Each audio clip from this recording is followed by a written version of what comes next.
Discos voadores na África. Cynthia Hind de UFOs, contatos africanos.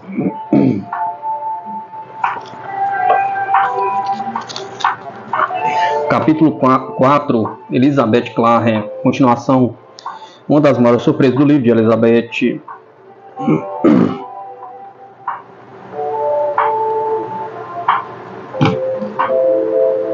é a revelação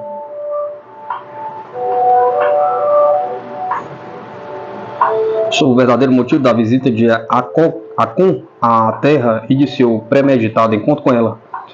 Akon explicou que a sua raça estava precisando de sangue novo e que ele tinha escolhido Elizabeth para realizar um de seus experimentos genéticos e criadores.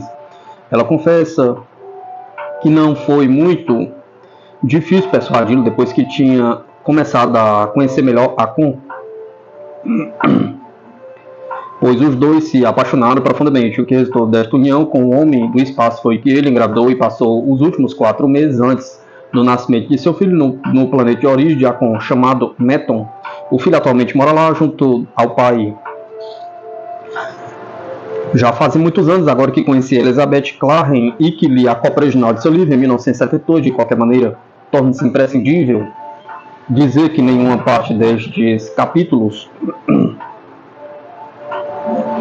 3 e 4 deste meu livro se origina do dela. Toda a informação prestada aqui provém ou de entrevistas diretas com Elizabeth ou citada daquela que ela deu para a imprensa pelos anos afora. Algumas de minhas informações não aparecem no livro dela, enquanto há outros trechos tratados em grande detalhe no seu livro, que aqui são meramente esboçados. Elizabeth revela que o povo de Meton vive um tipo de utopia no planeta livre de poluição. Em minha entrevista com ela em junho de 1978, Elizabeth me disse: Akon é do planeta Meton, que dista uns 4 anos-luz do nosso sistema solar. Seus habitantes, antes de serem conhecidos por um nome, são conhecidos por harmônicos números matemáticos. Assim, Metron é apenas um nome empregado para ser entendido aqui, e Akon é o nome terreno do homem do espaço, a qual se tornou para Elizabeth envolvente tanto física quanto espiritualmente. Ela afirma que a antiga civilização de Meton data de 400 milhões de anos e que nós da Terra somos os descendentes diretos deste povo altamente avançado. Neste mundo do nosso futuro, Akon é um astrofísico e explicou para Elizabeth que em Meton não existe política e tampouco sistema monetário. Eles não brigam com os seus vizinhos, portanto não há guerras. E quanto à medicina, eles já descobriram o exílio da eterna juventude. Doença para eles tornou-se coisa do passado. Há muito tempo abandonaram o uso da rota e o transporte pelo espaço eliminou o problema da poluição. É uma gente amorosa que emana simpatia, esclareceu Elizabeth. Sempre em contato com a natureza, não se cansam, não há no sentido humano desta palavra, mas o amor é importante em suas vidas. E quando amam é para a vida inteira, o sexo para eles é o que há de mais lindo.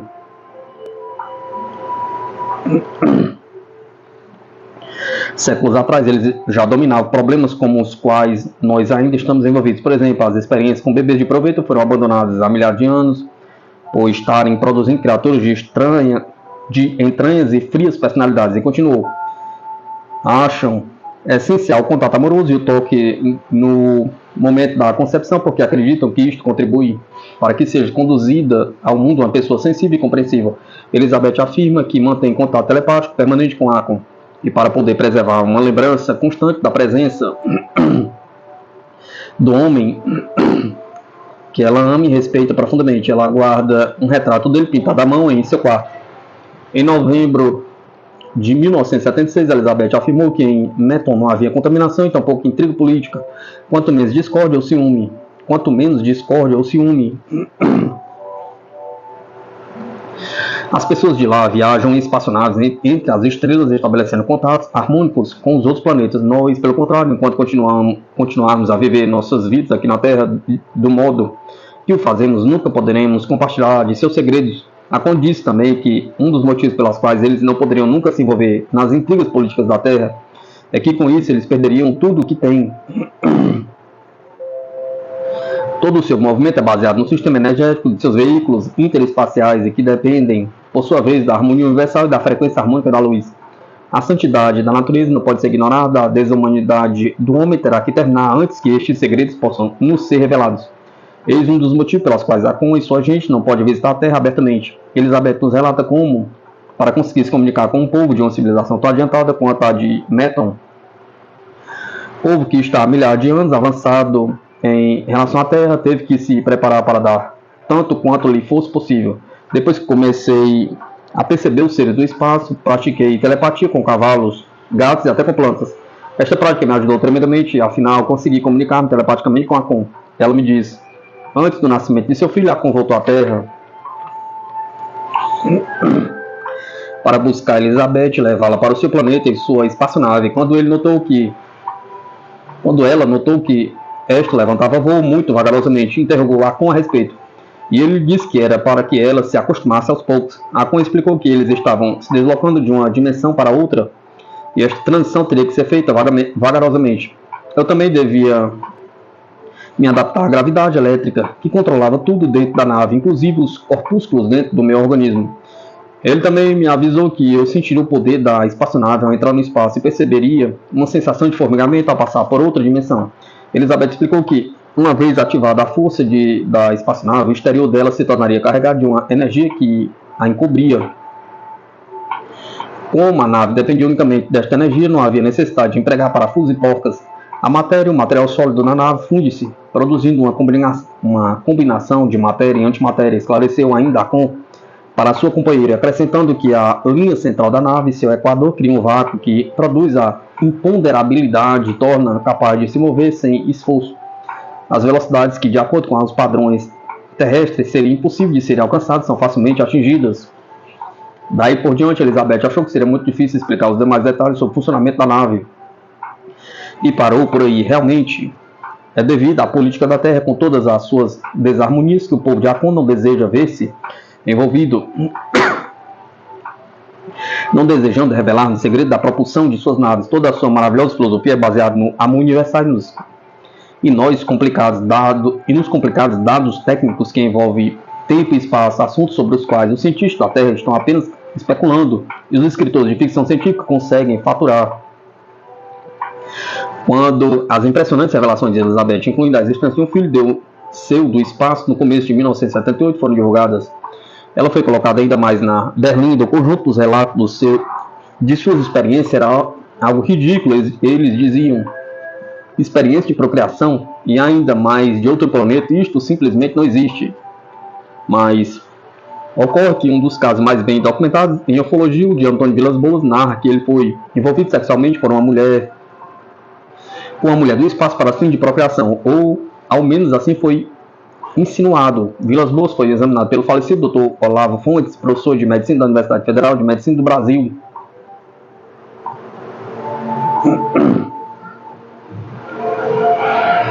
Apesar de ele não ter conseguido autenticar a história de Antônio, ficou bastante intrigado pelos muitos fatores que lhe foram apresentados, não havendo como rejeitar totalmente toda a história. Assim, nós não deveríamos rejeitar completamente a história de Elizabeth. Ao falar com ela, percebe-se logo que tem bons conhecimentos sobre a tecnologia espacial, sabe conversar de forma inteligível sobre conceitos técnicos, assim como sobre gravidade, diferença de tempo e têmpica, possuidora de um diploma em meteorologia obtido em Cambridge, trabalhou durante a guerra para a inteligência da Força Aérea Britânica na África do Sul. Com o marido, trabalhou para a Estação Experimental de Havilland, na Grã-Bretanha, e em trabalho de informações para a Real Força Aérea Inglesa. Portanto, não podemos subestimar os seus conhecimentos. Contou-me ainda que seu manuscrito original do livro foi examinado pela inteligência britânica e foi devido a esta investigação que Elizabeth conheceu o Major Fielding, um dos oficiais que trabalharam naquele setor, que posteriormente se tornou seu marido. Em 1975, Elizabeth foi convidada por Carl Veit ao Congresso Internacional de Pesquisa Ufológica, realizado em Wiesbaden, Alemanha Ocidental, onde ela apresentou um trabalho sobre a possibilidade de empregar a luz como meio de propulsão de naves espaciais. Sua teoria é que a luz é uma manifestação secundária das ondas gravitacionais, movendo-se rapidamente, e deste modo seria uma evidente forma de propulsão. Havia mais de 200 delegados em 20 países, incluindo a Rússia. Elizabeth afirma que tanto os russos como os americanos estão gastando rios de dinheiro em pesquisas ufológicas. Ela avisa também que os governos do mundo estão interessados em UFOs por motivos errados. Eles desejam conhecer os métodos de propulsão dos UFOs para poderem aumentar seu poder militar, não para o progresso do homem, mas para a sua destruição. A meu ver, parece-me uma suposição bastante razoável, pois por estarmos vivendo no mundo em que vivemos, onde a regra básica é cada um por si. Isto contrasta com o que os homens do espaço querem. Em primeiro lugar, alcançar o âmago, a essência do homem sapiens. Elizabeth tem certeza que tanto os americanos quanto os russos estão mantendo em segredo não só o assunto como seus conhecimentos, não desejando que o público venha a saber o que já descobriram. Mas isso é mera conjectura. A meu ver, as cúpulas dos governos estão tão intrigadas quanto nós quanto a este fenômeno. Mas enquanto eles não conseguem recolher provas de que os russos constituem uma ameaça à grande maioria de seus povos, eles não pretendem gastar milhões de dólares para algo que não parece ser de extrema urgência.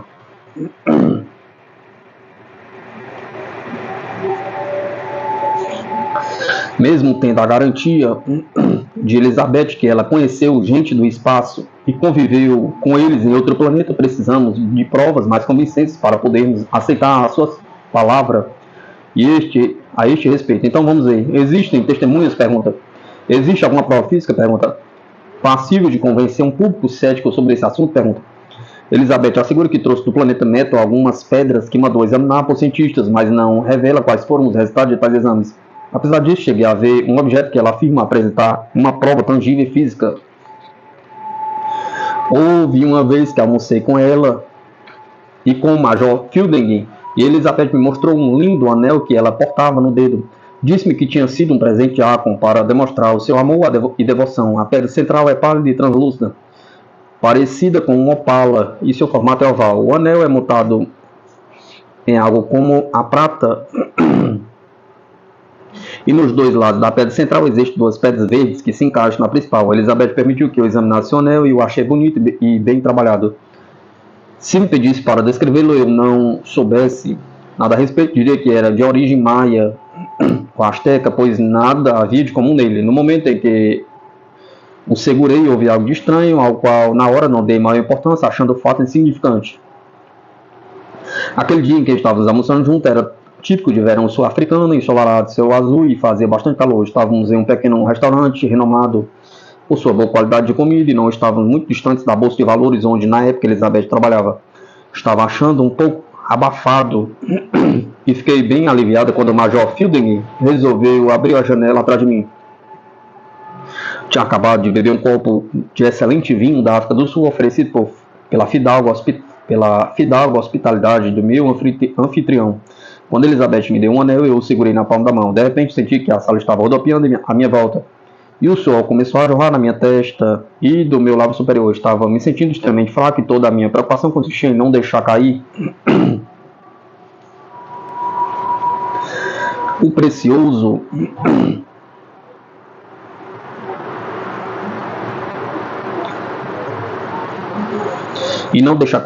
anel devido à minha tonteira. Tratei de devolvê-lo rapidamente à sua dona e quase na mesma hora a tonteira passou e voltei a me sentir bem. Torno a repetir que na hora não dei a menor importância a esse fato. Minha preocupação principal era de não causar embaraços aos meus anfitriões e a circunstância de ter podido me recuperar com tanta rapidez fez com que continuasse alegremente a participar do almoço. Em retrospectiva, porém, tenho me interrogado muitas vezes se não houve algo de mais significativo ligado ao meu mal-estar quando segurei aquele anel, algo de estranho para o qual eu não estava preparada. Para reforçar esta ideia, tempos depois, quando eu pedi emprestado a Elizabeth este mesmo anel para que pudesse fotografá-lo para MUFON, na América, nenhuma foto pode ser aproveitada por não ter saído bastante nítida para qualquer análise.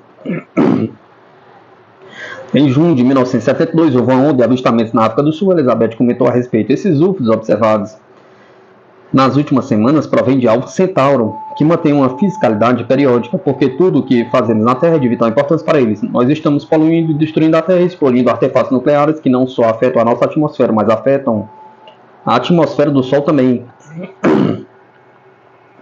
Esta é a mesma velha história, é verdade, mas não estará mesmo na hora de nós começarmos a entender os constantes avisos do espaço sideral, de seja lá onde for que aparece e provém estas mensagens? Pergunta.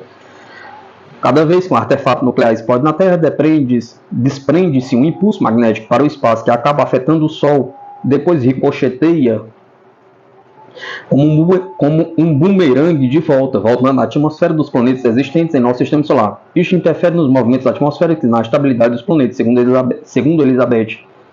Ela argumenta que esses UFOs que aparecem em nosso céu são justamente essas espaçonaves se apresentando à nossa vista propositadamente para aos poucos irem educando os povos da Terra e perceber a existência de civilizações em outras partes do universo. Nós estamos matando o nosso planeta e constituímos um perigo para a nossa vizinhança, disse ainda Elizabeth. Esses povos, que são os guardiões de nosso sistema solar e da nossa galáxia, não podem permitir que isso aconteça. Depois de sua volta do Congresso Ufológico de Weissenbanden, Elizabeth falou: uma fórmula matemática para uma viagem instantânea baseada em uma interação harmoniosa entre a velocidade da luz e a antigravidade intensificada não seria entendida pelo cientista da Terra, pelo menos por 30 anos, e acrescentou: este conhecimento de uma física altamente avançada que resolverá todos os nossos problemas energéticos e nos fornecerá o mais fantástico sistema de propulsão não poderá se adquirir pelo homem até que ele se demonstre espiritualmente preparado para empregá-lo de maneira construtiva, não destrutiva, assim como acontece com as armas nucleares. A fórmula que Elizabeth conta ter recebido de Acon quando ele estava em Meton é o processo inverso da famosa fórmula de Einstein, E igual a mc, energia igual a matéria vezes a velocidade da luz ao quadrado.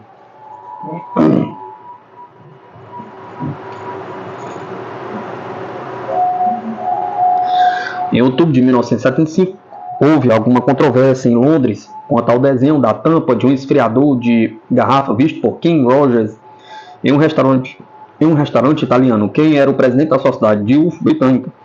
Ele afirma que esta tampa era uma réplica exata do disco voador que George Adams alegava ter visto, e existia a tal ponto uma semelhança que Rogers achou que Adamski devia ter fotografado o esfriador de garrafas e fraudado as fotos que aparecem em seu livro. Os discos voadores aterrissaram, de autoria dele e de Desmond Leslie. Por mais de 30 anos, Adamski tinha visto objetos de contestação entre os pesquisadores sérios. Há muitos que não conseguem conciliar algumas de suas declarações com os fatos e pensam que toda a história do contato de Adams com um venusiano no deserto do Arizona em 1952 foi obra de sua imaginação, mas com toda a justiça, Adams também apresentou impressionantes declarações que subsequentemente foram comprovadas como verídicas. Elizabeth foi rápida em tomar a defesa de Adamski. Ela disse ter se correspondido com ele e, de fato, ao analisarmos a história contada por ela, esta não é muito dissimilar dele. Ela também disse ter viajado em um engenho espacial muito parecido com o de Adamski e sabia que as fotos dele não eram fraudes. Naturalmente, o número de portinholas varia de uma nave para outra. Ela admite, podem existir 4 portinholas de cada lado. Outras naves têm 3 conjuntos de 4 ou 3 conjuntos de 3. E aí eu já conheci algumas com 2 conjuntos de 3. Elizabeth afirmou também que a sua nave era do mesmo tamanho da de Adamski, mas Adamski dizia que a sua nave media 10 metros de diâmetro. E ela já afirmou que a nave de Acon tinha aproximadamente 18 metros de diâmetro. Portanto, apesar dessas declarações parecerem controvertidas, não devemos esquecer que Elizabeth fez várias viagens em espaçonaves, muito diferente da outra em formato e tamanho. Uma conclusão interessante para essa história das fotos de Adamski julgadas fraudulentas foi me dada por Brisney Poetrich, hoje Lord Clancarty, que é um famoso escritor inglês de UFOs, sobre UFOs. Ele chamou minha atenção para o fato seguinte: depois que Rogers ficou conhecido na imprensa por suas revelações sobre a tampa do refrigerador de garrafas, o fabricante das mesmas veio a público dizer que ela era um entusiasta de UFOs e que ela tinha por isto baseado o desenho de garrafas na forma das espaçonaves de Adamski. Não se precisa frisar que esta notícia não recebeu quase nenhuma publicidade, enquanto a declaração de Rogers teve cobertura mundial.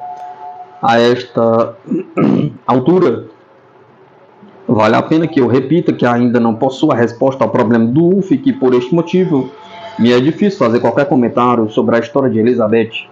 Eu apenas estou apresentando como ela me contou e para a imprensa. Quanto a mim, considero que a essência das investigações sobre UFOs consiste nisso, que mesmo que permaneça alguma dúvida na mente do investigador, a história relatada terá que ser checada com o máximo rigor possível. Quanto ao caso de Elizabeth Clare,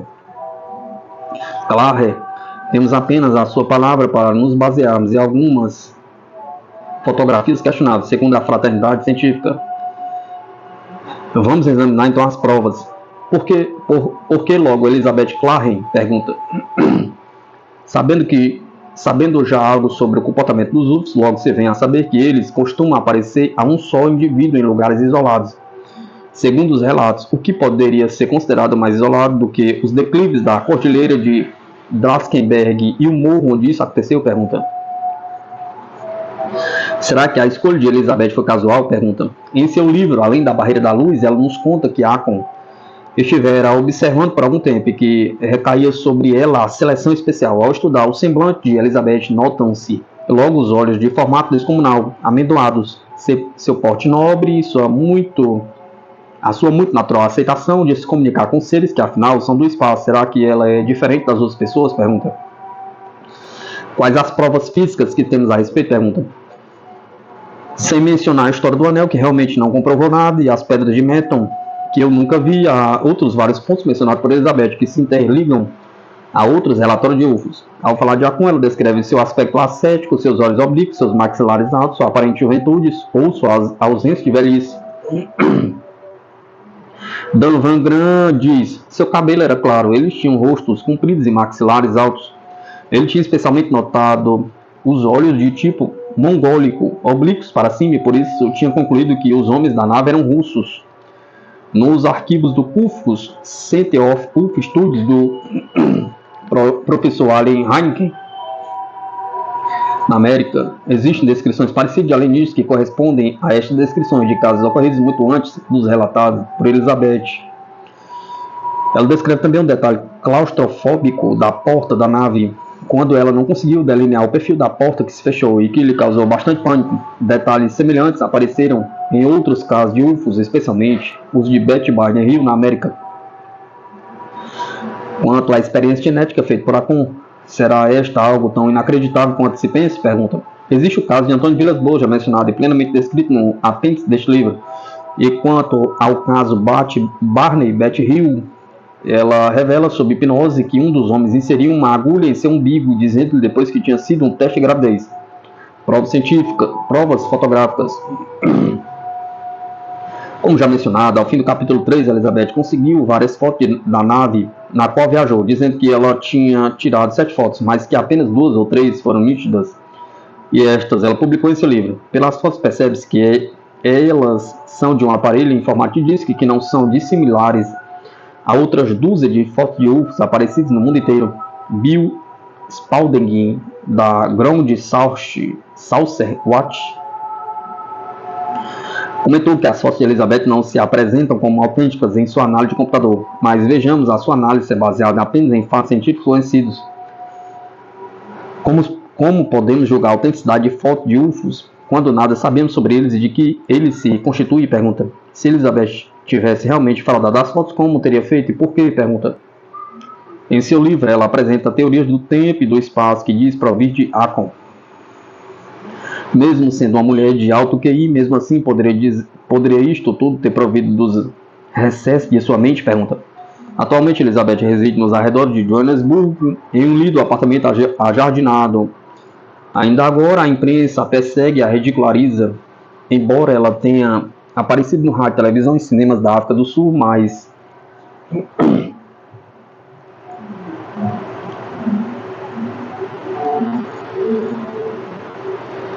ainda não assisti a nenhuma entrevista que a tratasse sem preconceitos. Às vezes ela fala umas coisas de difícil aceitação, contudo, acredito que ela tem uma história muito verídica a contar. Tenho certeza que ela vivenciou a sua experiência, mas que nós não conseguimos explicar em termos terrenos. Elizabeth tem persistido em contar a sua história há mais de 20 anos e basicamente é sempre a mesma. Acredito que seja necessário assessorar o seu caso muito cuidadosamente mesmo e que ninguém deveria chegar a conclusões apressadas quanto à sua autenticidade. Afinal, como ainda é limitado nosso conhecimento.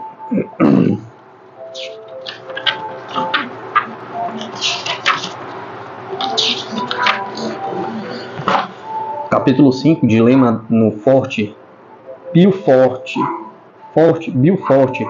às margens do rio Queixe, na província do Cabo, na África do Sul. Possui uma população de aproximadamente 10 mil pessoas, fundada em 1823 para servir de base de baluarte ladeado de fortes pelo então governo que desejava manter a paz com os Xhossas. O local derivou seu nome do Duque de Beaufort, pai de Lord Charles Somerset, governador do Cabo. O forte fora construído em um planalto existente entre os rios Cat e Braque, cujas margens escarpadas asseguravam seu isolamento. O lugar fora sabidamente escolhido, pois era usado como local de segurança pelos colonizadores quando era atacado pelos Xhossas. Agora ela é uma cidade agradável, moderna, um notável centro de cultivo cítrico, e as famosas laranjas da África do Sul são despachadas aos milhares anualmente de junho a outubro. Ainda pode ser visto o forte original, e há um pequeno museu que abriga muitas relíquias do passado. Com um passado histórico deste tipo e com seus numerosos e rudes fazendeiros de pele bronzeada, parece quase impossível ser este local de proveniência de um dos relatórios mais estranhos conhecidos na África do Sul. Bernardos Ben Smith possui uma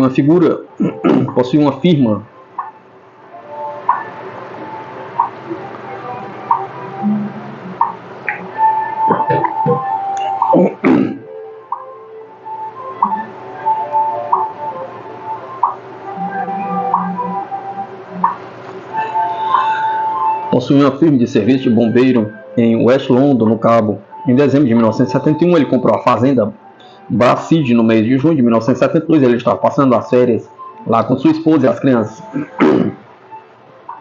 Na manhã do dia 26 de junho, Smith enviou um dos seus trabalhadores de cor, chamado Bower de Clerk, para inspecionar um reservatório que havia na fazenda. Era um dia ensolarado e claro, o ar era fresco e cortante, como geralmente ocorre nas manhãs do inverno na África do Sul. Eram 9 horas da manhã quando Clerk voltou, muito agitado. Ele disse que se sentia apavorado no reservatório porque tinha visto uma coisa feia. Ele tinha notado próximo de um crans uma fumaça seguida de uma grande bola de fogo que irrompeu dela. Este avistamento tinha ocorrido lá pelas 8 horas da manhã. Ben Smith disse: Bower me levou para me apontar o objeto. Eu vi uma bola flamejante pairando ao nível do topo das árvores, e o arbusto estava reluzindo vermelho. Tinha aproximadamente 76 centímetros de diâmetro e emitia labaredas de fogo. Enquanto estive observando, sua cor mudou de vermelho vivo para um verde escuro e depois para branco amarelado. Bower gritou e o objeto reagiu na hora. Se moveu lateralmente por uma distância de 250 metros e acabou sumindo atrás de um grande arbusto. A esta altura, os dois homens estavam vendo apenas um rastro fumegante. Algum tempo depois, ele reapareceu detrás da árvore e continuou mudando de cor. Ben Smith disse: Eu estava desnorteado e chocado. Não sabia o que poderia ser, mas senti que poderia ser algo de perigoso em potencial. Mandei que Bower continuasse observando, enquanto eu voltava para casa para buscar o meu rifle 303 e ao mesmo tempo telefonaria para a polícia de Fort Beaufort, a uns 15 km de distância. Lá pelas 10h30, o oficial de dia, P.R. Van Rensburg, comandante da base da polícia africana em Fort Beaufort, chegou com o suboficial P.C. Kinching. Imediatamente, Smith os levou para o local onde o objeto ainda estava pairando. O grupo o manteve sob a observação, enquanto alguns dos outros trabalhadores da fazenda chegaram também. Havia mais 3 além de Bower, e tentaram então tirar o objeto de onde se encontrava, de dentro do mato bastante fechado, para um local mais descampado. Smith disse: Eu não podia atirar nele porque os trabalhadores estavam na linha direta de fogo, mas quando o objeto começou a descer ainda entre os arbustos, atirei. E continuou: Ao dar o 8º tiro, escutei um baque surdo e tenho certeza de tê-lo acertado.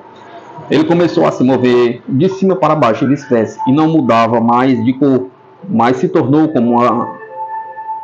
uma cor metálica escura, Smith é considerado um bom atirador.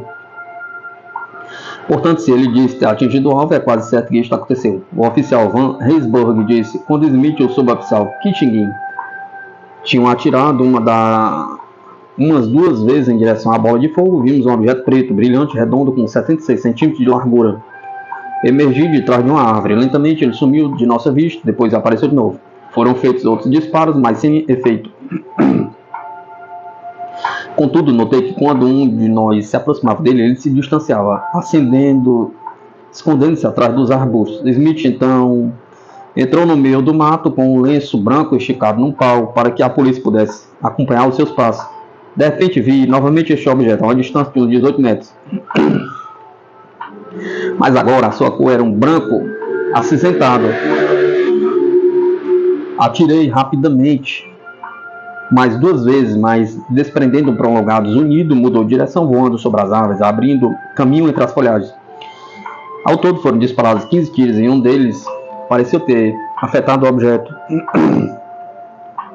Mesmo depois deste ter sido atingido, foi somente quando os trabalhadores se aproximaram que ele mudou de direção, abrigando-se entre as árvores e o território circundante, cheio de vegetação.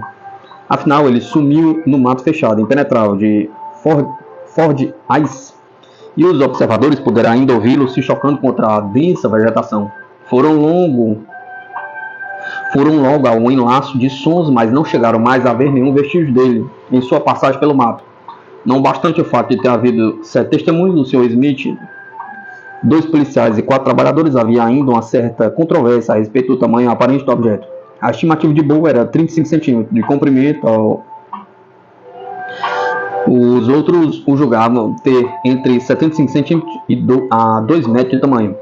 Se o objeto tivesse sido de fato algo do espaço exterior e estivesse abrigando uma vida inteligente, este deveria pertencer à natureza dos gnômonos, no mínimo.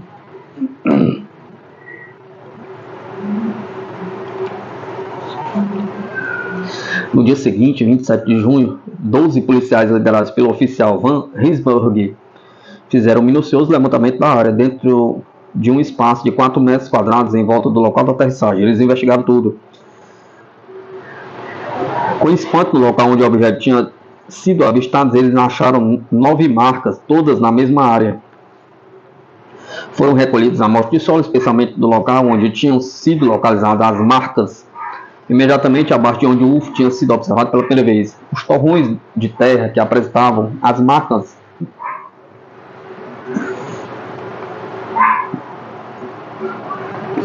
marcas mais claras foram cavados e enviados para Granstal, de onde foram transportados para o Conselho de Pesquisa Científico Industrial em Pretória, com a finalidade de serem fotografados, analisados e obtidos moldes de gesso.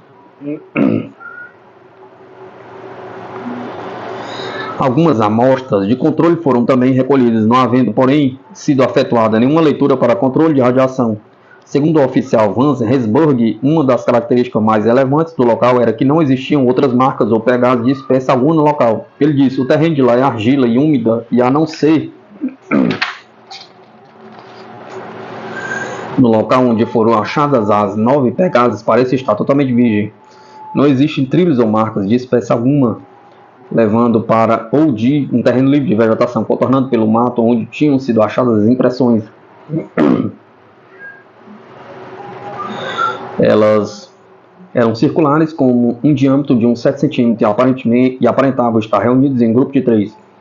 A senhora Vescoul de Fort Beaufort estudou os pedaços de solo escavados e comentou: existem listras claramente visíveis e estreitas correndo de uma pegada para outra, parecendo impressões de pé, parecendo indicar um movimento ligeiramente para o lateral, escorregadio. Em cima existem 2 marcas quase circulares, parecendo de dedos, e assim como pela pegada de um elefante, denotaria que a pressão foi maior neste ponto. No lado oposto das pegadas de dedos temos uma área mais alta. No dia 20 de junho saiu nos jornais uma declaração que outros testes estavam sendo feitos das amostras de terra obtidas no local de aterrissagem do UFO. O porta-voz do Conselho para a Pesquisa Científica e Industrial disse que os testes iniciais não tinham demonstrado nenhuma diferença significativa entre a pegada e o material de controle. No dia 27 de junho foi divulgada outra declaração. Esta afirmava que o Laboratório de Pesquisa de Física Nacional tinha examinado 12 amostras de solo e todos tinham apresentado resultados negativos. Só podemos deduzir que as amostras não teriam apresentado radioatividade nenhuma e tampouco interferência com o solo natural.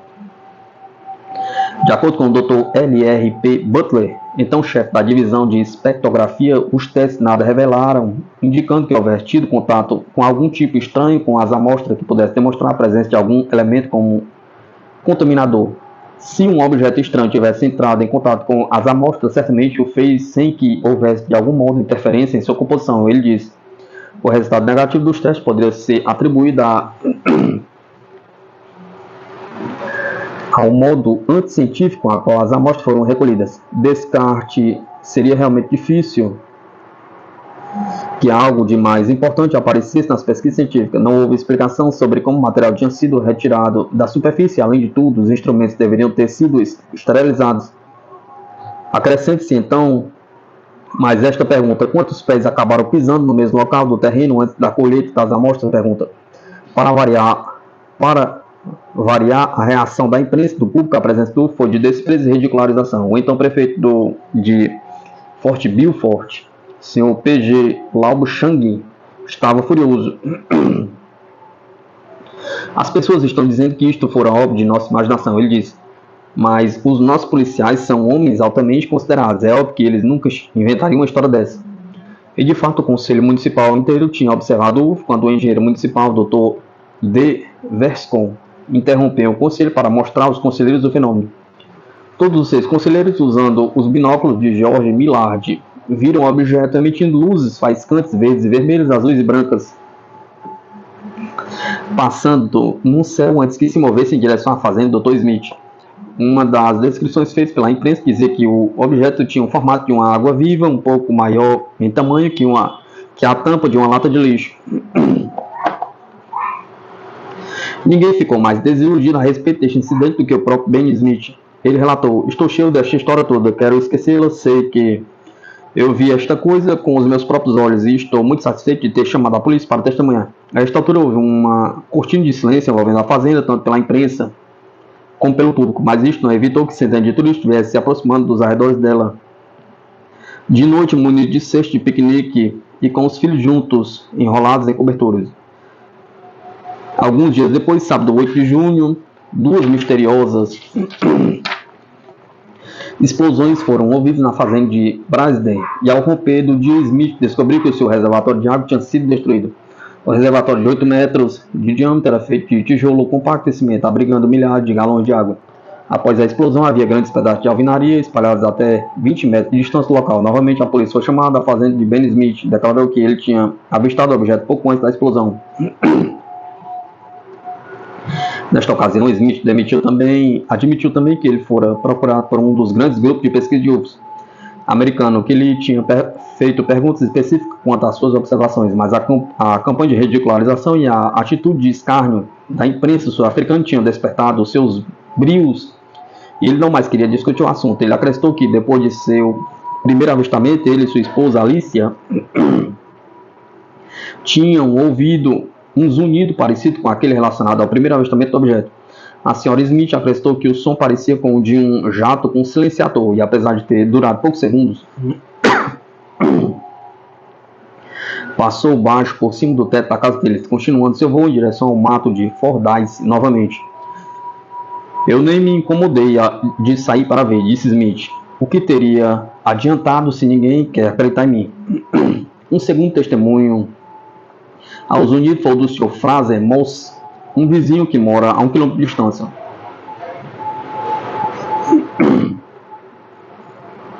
Há cerca de 2 semanas ouvi, numa noite de sábado, em torno da meia-noite, um forte prolongamento tamborilar.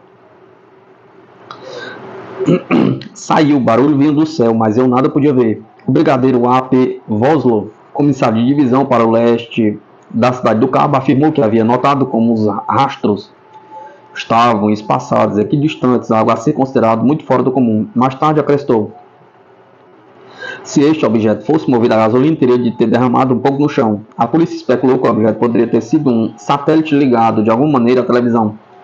Mas neste caso, ele teria se espatifado no chão e nunca teria se afastado no momento em que o atiraram nele. Uma foto de UFO apareceu no Cap Times do dia 9 de junho e este foi levado para Smith ver. Esta foto tinha sido feita por Port Elizabeth em Port.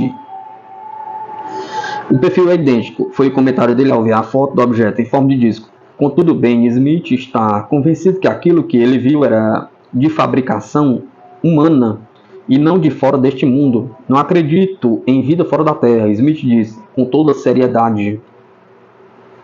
Porém, ele comprovou a observação do oficial Van Rensburg. O objeto reagiu ao som da voz humana. Ele salientou, parece que, quando o objeto estava próximo e a pessoa começou a falar, ele sumia num relâmpago. Estes avistamentos pareceram precipitar outros relatórios sobre o UFO. No dia 7 de junho, uma sexta-feira, o senhor Clarence Duplessis, comerciante, estava com a sua esposa, sua cunhada e o senhor Scoman em Fort Balfour. Vimos um objeto exatamente igual àquele descrito por Ben Smith. Ele disse, suas luzes faiscavam, ele mudava de cor e de repente desapareceu. No sábado, dia 8 de junho, às 7h30 da noite, a senhorita A. Moose, da fazenda Glenthorne, disse que havia observado o mesmo objeto, no mesmo local. Ela explicou. Tinha um movimento saltitante e suas luzes faiscavam e se moveu em direção à fazenda Brassard de Ben Smith. Os trabalhadores supersticiosos por natureza ficaram com receio de saírem de suas cabanas pensando em encontrar o objeto de luz faiscantes e com fogo na barriga. Quem sabe o efeito mais vantajoso de seu medo foi a acentuada diminuição em roubo de caça naquela área. Alguns comentários dos mais contrastantes identificações foram emitidos, além de alguns comentários inusitados no mínimo que foram publicados pela imprensa.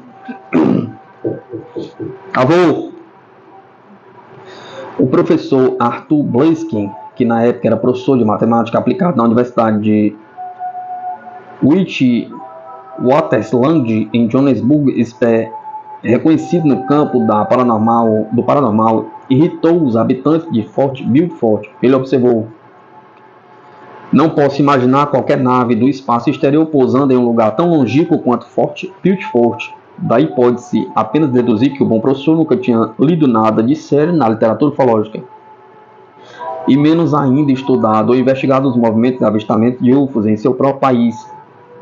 Torna-se difícil procurar identificar o UFO de Fort Beaufort.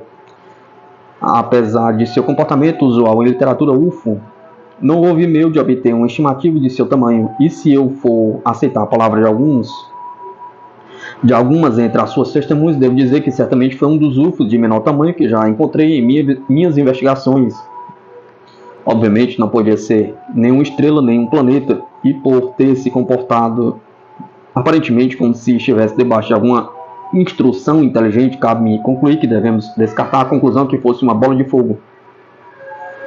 Classificá-lo como sendo satélite seria levantar uma hipótese um pouco assustadora. Será que os satélites estão agora sob controle inteligente, reagindo à voz humana, aparecendo e desaparecendo? Algum comando remoto? Pergunta. Esta observação foi feita em pleno dia, um dia bonito. Não há a mínima possibilidade que tenha sido uma bola de fogo. Considerando todos esses motivos, o UFO de Fort Beaufort ainda permanece não identificado e como um objeto tão enigmático como no momento em que apareceu pela primeira vez. Cynthia Hind, UFOs, contatos africanos.